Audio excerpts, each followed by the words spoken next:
Можно, но не всем. Жителям России разрешили поездки за границу.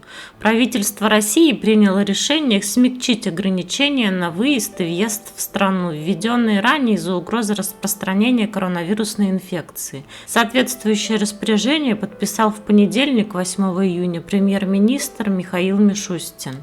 Как сообщается на официальном сайте правительства, теперь граждане Российской Федерации имеют право выехать из страны к живущим за границей родственникам, если те болеют и нуждаются в уходе.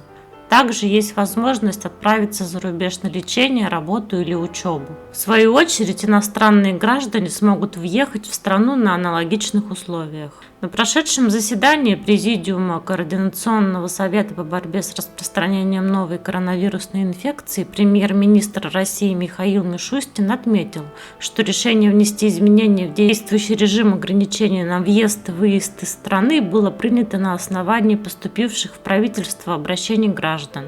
В правительство поступило много обращений на эту тему, и мы вносим изменения в режим ограничений для людей, которые попали в такую ситуацию, подчеркнул Михаил Мишустин.